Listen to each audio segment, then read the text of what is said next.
G'day and welcome to this Australian Open Life, the Spotlight Series. Today we're shining a spotlight on the Bendigo International.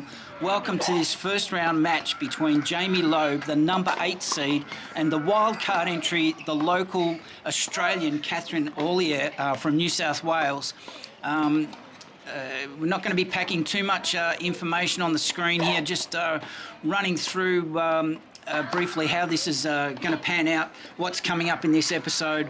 We're just going to briefly give you the player names, their stats in 2021, their form coming into this tournament, their first match of this Australian summer in the lead-up tournaments to the Australian Open 2021, both fighting for a place in the main draw, this being a qualifying tournament for the Australian Open. Jamie Loeb there, she's also going to be going to Adelaide. If you're a keen listener of this Australian Open Life, you'll know that we highlighted Jamie as being one of the main draw entrants in the Adelaide International, which Ash Barty is also competing in. And starting off the match, serving first is Catherine Aulia. Not seeded, of course, being a wild card, and we'll run through the players' details shortly. We'll just settle into this match, let you get a feel for how it's going to pan out. You'll see, obviously, this isn't a ball-by-ball, shot-by-shot coverage or commentary. We're not giving out the score. We're just providing some footage, just providing some information about these players. A little bit of context about the Bendigo International and where it sits in the run of things, and also just trying to provide a different type of insight courtside at a qualifying tournament for a Grand Slam that'll give you a sense of the atmosphere, the ambience, any sounds in the background from other matches obviously going on alongside. You'll see the men in the background there playing on what is designated as the centre court at the Bendigo International, with the grandstand looking on. Behind that grandstand is 2 more tournament courts. Behind the camera is another 2 tournament courts. So plenty going on, plenty to look at. But we wanted to focus on one match, 2 players, put the spotlight on these 2 girls. You couldn't ask for a better match to review. An experienced international player in Jamie Loeb, who's got a lot of experience behind her, been on the tour for many years now, it's fair to say, and somebody who is just on the cusp of starting their career in the senior tour, Catherine Aulia. She is she is packed with talent. Presents as a very good player, and once she gets a couple of more years experience under her belt, well, you know, like with any up-and-coming player, it's just a matter of her taking her opportunity. And, you know, these are the sort of tournaments where these young players pay their dues and mix it with more experienced players such as Jamie Loeb. We won't be going into too much background about the day itself. It's fair to say that it was a great day for tennis, a great day to be outdoors. The temperature was perfect for yesterday, for the Australian summer. Very pleasant conditions. Getting a little bit hotter in the afternoon. This match started about 20 past 3. You can see the sun creeping up onto those seats in the grandstands. By this stage, the crowd was beginning to thin out a little bit. A very local supporting crowd. There was a lot of Australians playing yesterday. We wanted to give this spotlight episode a real international flavour, and couldn't ask for better in Jamie Loeb, who's the number 8 seed at this tournament, and looking to get into gear and secure that place in the main draw. Catherine Aulia is just approaching the final months of her junior career, and no doubt very experienced. She's a very tall girl. actually. She's taller in real life than she looks here on the screen. We've tried to mix up the shots. As I said, we're not giving a blow-by-blow commentary. This is well into the first set. It's fair to say that Jamie Loeb went through the first set like a hot knife through butter. Catherine did not get into any kind of rhythm. The points were very, very short, very few rallies, and not too much action at the net. So what can we tell you about these players? The first set will end very soon in this particular episode. So you'll the majority of this episode, and I just want to point out that, and you probably already realise it is, I'm going to keep this as short and sharp as possible for the viewer. Don't want to overload the screen with any graphics, with too much information, well, hardly any. And apologies if the audio is not up to scratch, that I wanted to turn around this this footage extremely quickly. Basically, I shot this less than 24 hours ago. I won't be editing the audio at all, so if you're a little bit tired of me umming and ahhing, I do apologise. Normally I edit as much of those out as possible. But today it's what you see is what you get, and what you get is everything's natural today. Everything, including the camera, and I'm just going to let you know that the camera was on intelligent. Sony calls it intelligent settings. Well, the camera decided that it was too intelligent for my liking. It was resetting itself, and coming up in the next few minutes, you'll see the camera going in and out of focus. That's nothing to do with me, nothing to do with the conditions. It really is just the camera deciding that it's going to go in and out of focus according to the intelligence settings. So I'll have to possibly consider setting it to shooting for movies from now on, where it just stops drawing attention to itself. So if that becomes frustrating, I do apologise. Please keep in mind that this is the first time I've shot live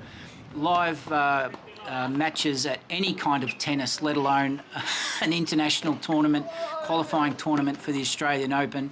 My main goal was to just give you context around the match, what was going on in the tournament grounds itself, a bit of colour with noise from the crowd in the background, and just trying to compose the shots that make it interesting enough.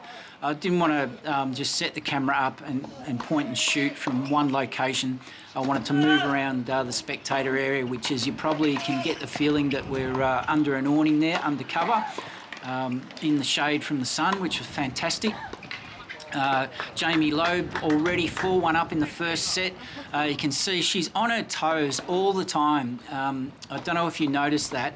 And I wouldn't call myself much of a tennis aficionado, but even I can see from here, she's on her toes, moving, her body is angled forwards at all times when she's waiting for the ball to come back, and before she's moving into setting up for a shot, she's already got that forward motion going, which is so important. My understanding is.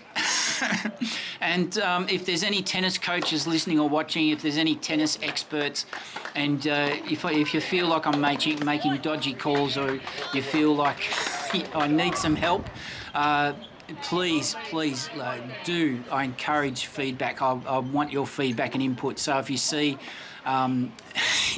something different in the footage that just doesn't gel with what I'm saying, please say so. I'm not shy. I'm not sensitive, and it's all about getting that viewer interaction going. So please don't hesitate. Welcome that kind of feedback, because we can all learn, and it's all about sharing knowledge, isn't it? So you can see Loeb there. Now serving, so she's, I think this is still the first set, possibly. Loeb possibly serving for this first set. So again, just going back to the shot strategy, that I wanted to just mix up the different vantage points, the different viewpoints. A very rare visit to the net for Loeb, wasn't required to be tested in that rally at all at the net. Very short points throughout this game. Hardly any rallies of any note. You'll see that both players got quite a build-up of sweat, more due to the temperatures than anything else. They really didn't. It was just a fair old workout for Loeb. Aulia, got into her work quite well. And put her best foot forward for this first round match at the Bendigo International, running January 3 to January 9. We'll be back there this Friday, actually. If anyone is local in Bendigo and attending, keep an eye out for me. I'm in a big tanned fawn broad brim hat with a high-vis vest on, and obviously I'll be holding a camera. If you do see me, don't be afraid to introduce yourself. It'd be great to meet one of the viewers. So Friday the 7th of January, I'll be back there to get some more footage. So we're just drawing towards the end of the first set. In fact, if I squint hard enough, I might be able to see the scoreboard.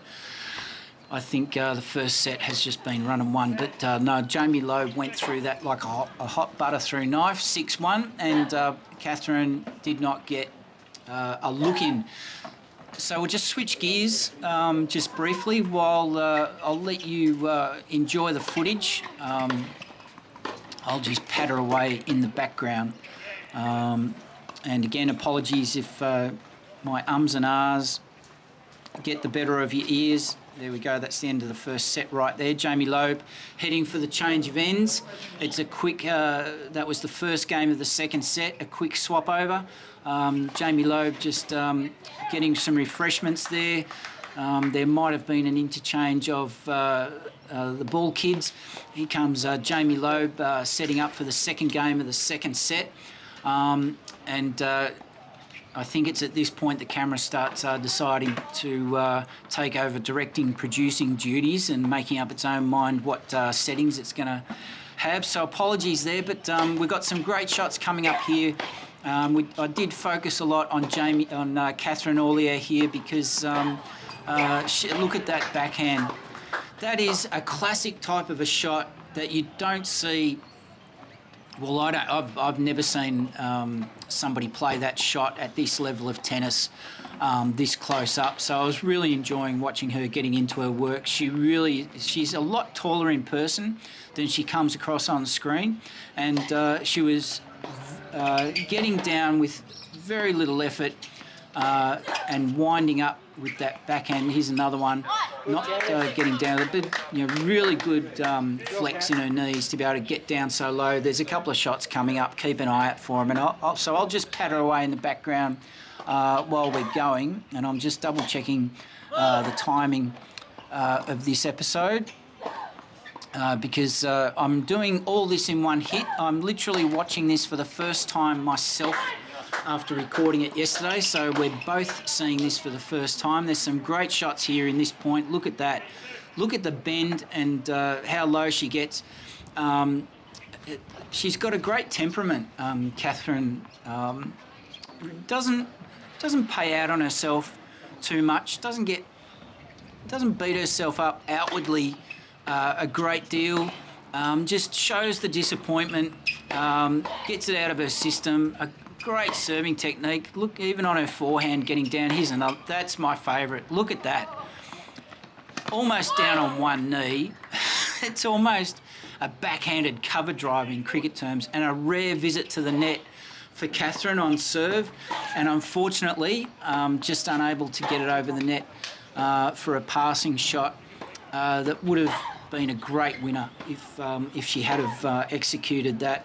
I hope the footage is okay. You'll see that I just focused on taking short 30-second bursts, and most points are just 30 seconds or less, even when they're serving a second time in their game. So she lost that game, unfortunately, Catherine.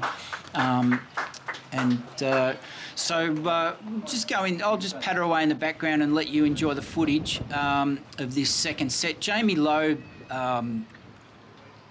as of yesterday, her world ranking was 178. She's been as high as 132 in the world. As I said, she has been around for a while. Just looking at her career highlights, she was a finalist in New Haven in 2019, playing with Arcanata. They didn't win that tournament. 2018, another doubles appearance at Newport Beach, this time winning with Peterson. She's been around since 2011. Debuting at the ITF tournament in Buffalo in America. She won 2 singles titles and 1 doubles title on the ITF circuit in 2012. It says here she fell in an opening in a qualifying match at the US Open, but it doesn't say whether it forced her out of the tournament. She won another singles title on the ITF circuit in 2013. It's quite possible she either had a break or has just been basically been working away at her craft since 2014. Her most successful year, 3 singles titles and 3 doubles titles on the ITF circuit. Her favourite court is the hard court surface, and her favourite shot is the forehand. And you couldn't pick 2 better tennis idols in Kim Clijsters and Roger Federer. But her favourite tennis memory is winning the NCAAs in singles, which granted her entry into the 2015 US Open. So you can just, there's some context if you're, watching Jamie Loeb taking on Catherine Aulia. You can tell, like I did, that Jamie Loeb, there was just a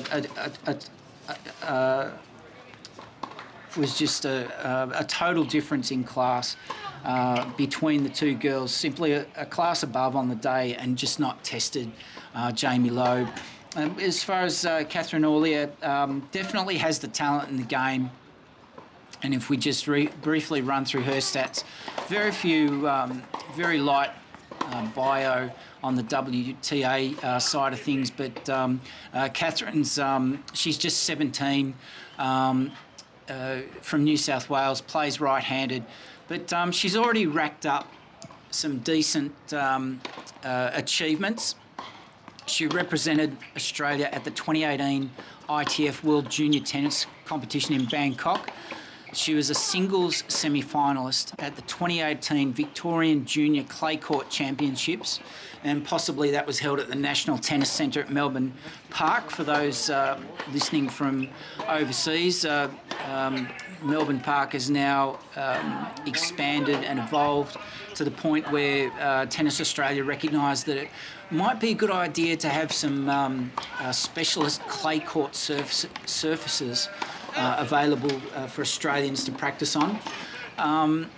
So semi-finals at that young age, quite a good achievement. She also reached the semi-finals when she was under 14. She was at the Australian Championships in 2018, and hard court is her favourite surface.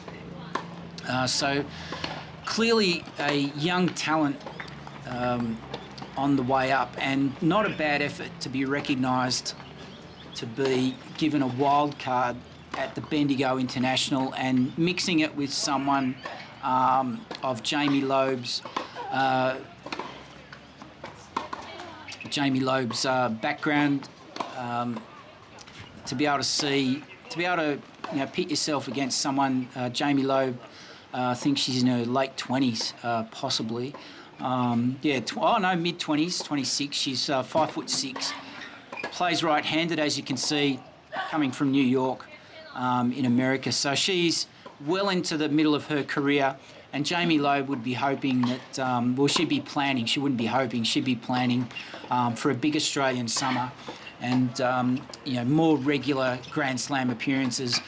She'd be looking to earn a place in Grand Slam main draws. As I said, she's playing at the Adelaide International alongside Ash Barty, and I think also Pliskova is also over in Adelaide. Who else? Maria Sakari. She'll be looking at Bendigo as a great warm-up, basically, and she'll probably appreciate the chance to play against a wild card, somebody who's hungry and keen to achieve something early on in their career. But as you can see, Jamie Loeb. Now we're well into the second set. Jamie Loeb was having no problem at all dealing with Catherine's game, and was well in control all the way through. We've still got a little bit of a way to go with the second set here. We'll pick up the score as soon as it appears in the background. Now this match jumped right out at me once I arrived. The officials had printouts. I was a bit surprised. I thought it'd be all digital, 100%. But I was extremely happy when they handed me a printout of the draw schedule for that day. As you can see, the camera's just drawing attention to itself by intelligently pretending to go into its own decision-making process for what settings. So I apologise for the footage, and look at the way Catherine gets down there. She's a lot taller, as I said, in real life, and to be able to get down that low, I enjoy watching that style because it's just very attractive tennis shot making. And there she goes again. So and stretching out there on the backhand side, couldn't make the return difficult enough for Jamie Loeb, who clinically, I think the word that applies to Jamie Loeb's performance yesterday, clinical, the way she was able to deal with Catherine's game. She was broken quite regularly throughout the first and second set, Catherine Aulia. And the longer the match went on, it was pretty clear that Jamie Loeb was on her way to victory, and it was just a matter of when, not if, even at this stage in the second set. And you can see the score there in the background. Jamie Loeb already up 4 games. I think it was 4 games to love or 4 games to 1. By this stage, Catherine was, probably mentally thinking, well, I've got to switch on here somehow. I've got to get into this match before I can stake my claim on the scoreboard. And it's fair to say this was just one of those matches where the player leading was just not letting her opponent any sort of daylight between the 2 points of the net. You can see Jamie Loeb now serving at 4-1, or serving for a 5-1 lead. The funny thing about these scoreboards is they only change the scoreboard when the players sit down for a change of ends. So it might say 4-1, but it could already. She wasn't serving for the match here. She was serving for 5-1. That much I can tell you. So apologies if you're expecting a point-by-point, shot-by-shot commentary. That's not what we're about. What we're doing here with this episode is shining a spotlight on 2 talented players, a very talented juniors player from Australia, from New South Wales, and a very talented American who's definitely got a lot more to give to the tennis scene in terms of establishing her career. So Jamie Loeb, no doubt, looking to push up through the rankings and re-establish herself around the mark where she was down at 132 3 years ago. So she'll be looking to get back up those rankings and you know, cement herself there, that she can launch into the top 100, which obviously will be a very helpful place to launch into a main draw with that ranking.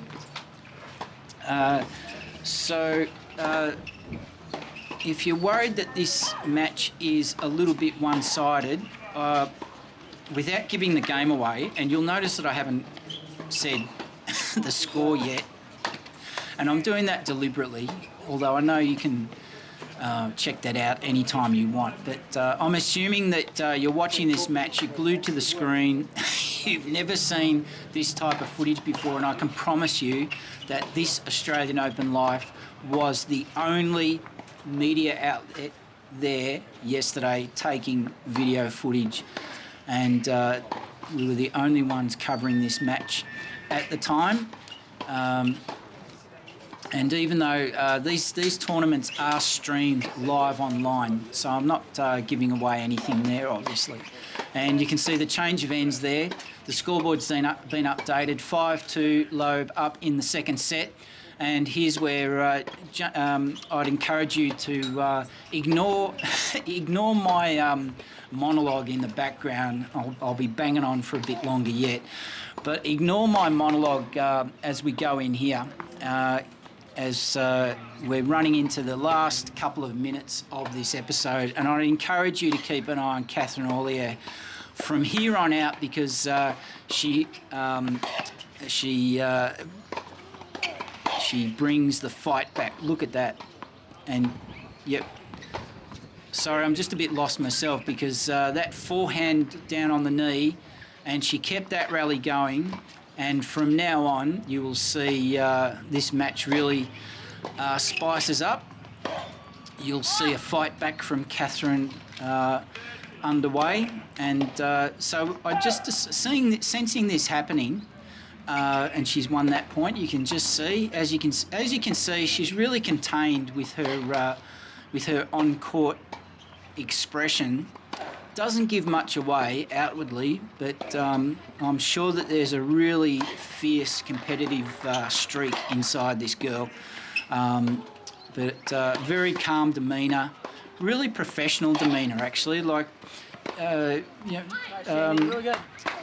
you can imagine the mental pressure a young player putting themselves under at this level, and it wasn't easy for her.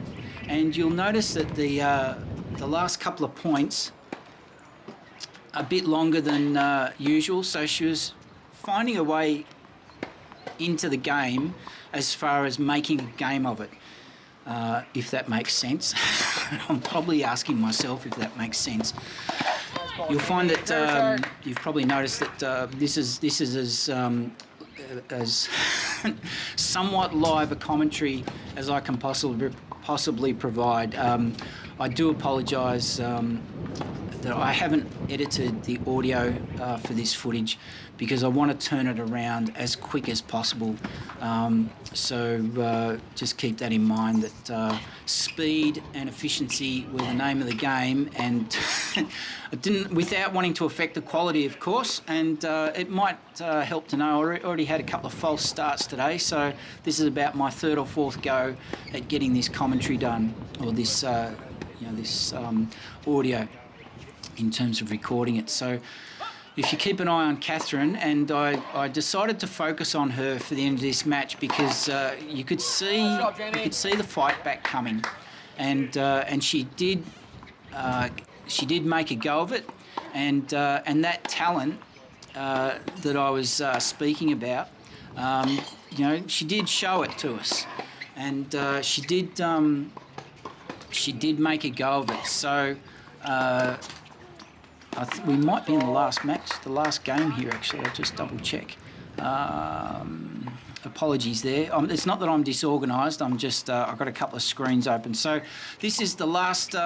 This is the last game of the second set. We're coming up to match point with Jamie Loeb looking to break Catherine to take the victory. It caught me by surprise, actually. Like, I knew it was coming up. It was a little bit tricky to hear the umpire. This is match point. Catherine serving to stay in the match, and unfortunately nets the return. And she has finished her run at the Bendigo International, but I'm pretty sure Catherine would be pretty happy with the opportunity to take that wild card and find out where she's at, because, as I said, her ranking, not listed on the WTA Tour website yet. She may not be ranked because she might still just be a junior. And on the ITF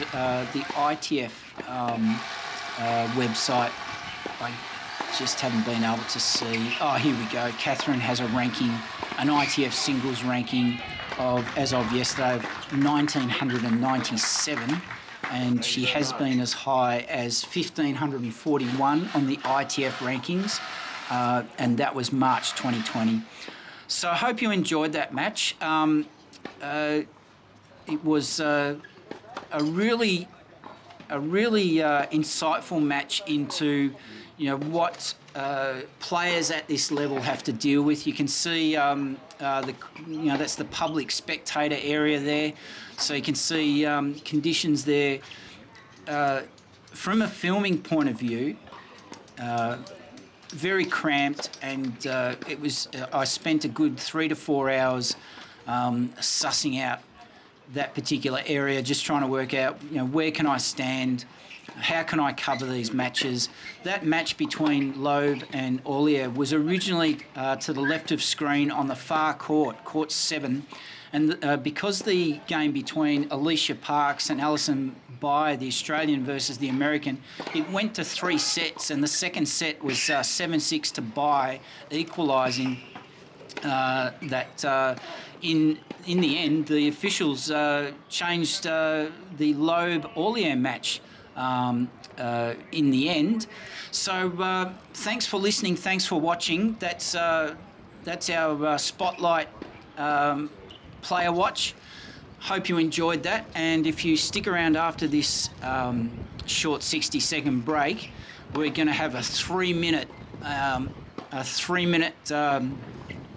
heavy-hitting quick review of the Vasek Pospisil.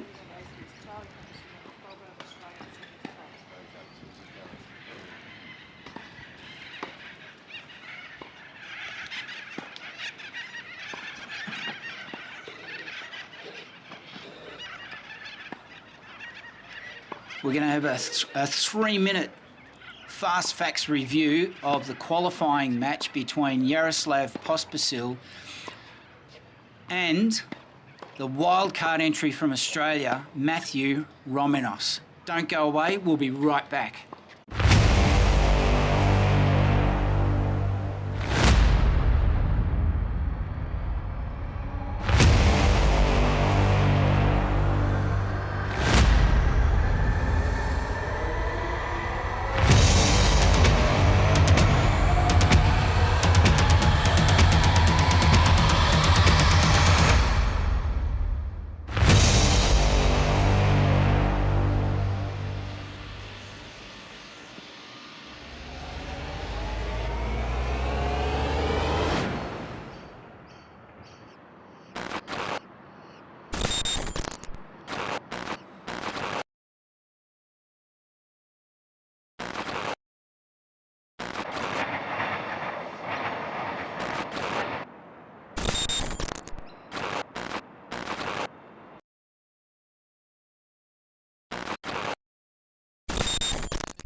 Okay, welcome back. Thanks for joining us again. Just a really brief audio just to give you some context to the video that came out in News Bites earlier today. Vasek Pospisil playing the local wildcard. Playing the local wildcard Matthew Romios, who put up a good fight, but went down in straight sets.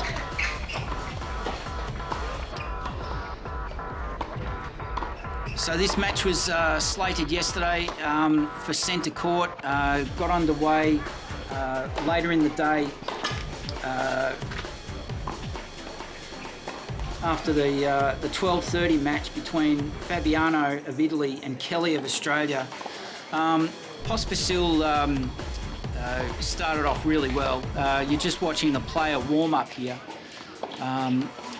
The match got underway. Pospisil went out to a 4-1 lead very, very quickly, and it was at that stage that I had to leave this match and set myself up for the Jamie Loeb-Catherine Aulia match, which took place on the adjoining court, Court 4, next to the centre court.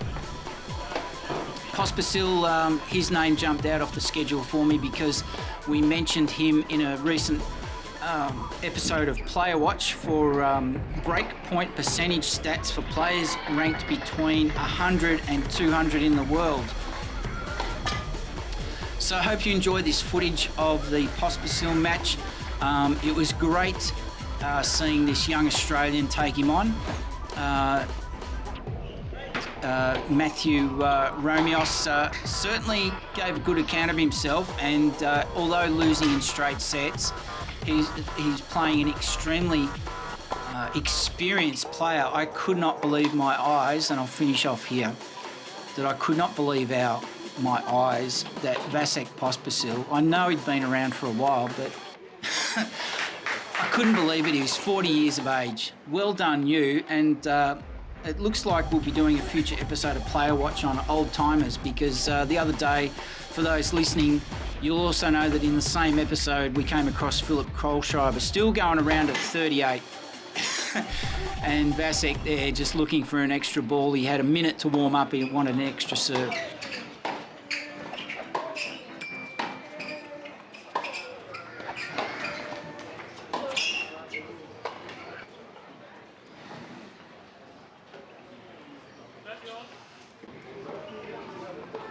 So we'll wrap it up there. You've been listening to The Bloke Who Walks. Have a great new year. Thanks for listening. Hope you enjoyed this special episode of the Spotlight series. The match play review between Catherine Aulia of Australia, the wild card, going down 6-1, 6-2 to Jamie Loeb, the 8th seed in the Bendigo International. And we'll chat to you very soon. Bye for now. This Australian Open Life is produced by Wise Words Media and Calumny Films.